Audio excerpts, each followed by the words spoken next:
Protecting your private information. Now, this is the message echoed by experts after AT&T announced a data breach over the weekend. The company says they're investigating just how the information of roughly 73 million customers ended up on the dark web. Joining me now to discuss how something like this can happen is CNET senior cybersecurity reporter Bree Fowler. Bree, good to see you. How are you? Great. Thanks for having me. I mean, how does something like this happen? We hear about this over and over again. These multi-billion-dollar companies, they seem so smart, but yet they can't protect our data. Yeah, I mean, the thing is with this breach, we don't actually know how it happened. AT&T said it could have been them. It could have been another third party that they shared consumer data with. And it appears that this happened back in 2019. So it's just anyone's guess at this point, and people are investigating. Any nefarious characters have a 4-year head start. That's reassuring. What exactly, is the dark web? For people at home who are wondering, like, what's this kind of, it's like a black hole. It's this abyss we know about, but we really don't know about it. What happens to information that lives there in this quote-unquote dark web?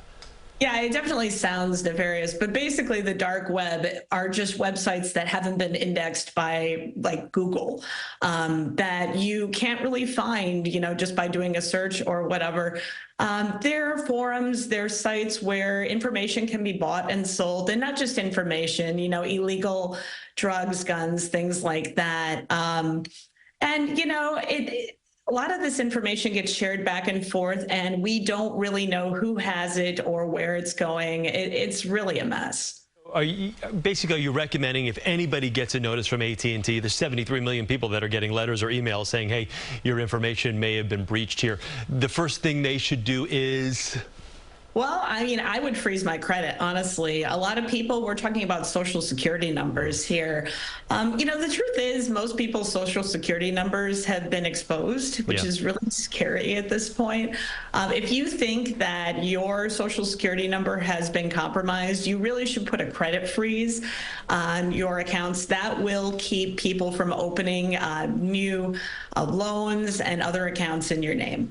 That sounds easy in theory, but I'm sure, I basically blanched when I heard you say something like that, because we all know how difficult it is to do anything. Your credit card gets stolen and you're stuck basically on calls for what seems like a week. You never talk to a human being the whole time. You're just running around in circles while someone is spending your hard-earned money.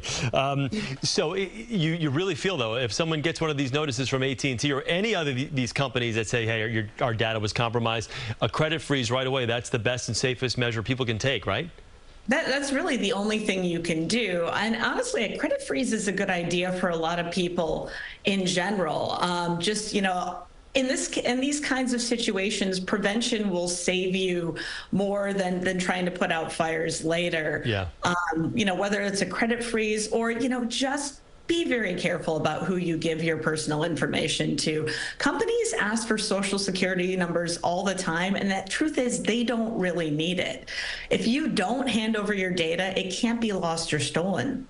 You bring up a good point. Yes, trying to freeze your credit may take a little bit of time, but trying to get something off your credit history that's not yours takes even longer. You talk about frustrations like a day at the DMV. Bree, thank you so much. We appreciate it. And you think some of these companies, too, before I let you go, would finally get enough cybersecurity that this wouldn't happen over and over and over again? The thing is that cyber criminals are constantly innovating. This is their paycheck. This is their money. A lot of them are in countries that don't extradite. They need to keep doing better to get a paycheck, and the Fortune 500 companies in the United States don't. Way too many people up to no good out there. Bree, thanks. Good to see you. Talk soon. Thanks for having me.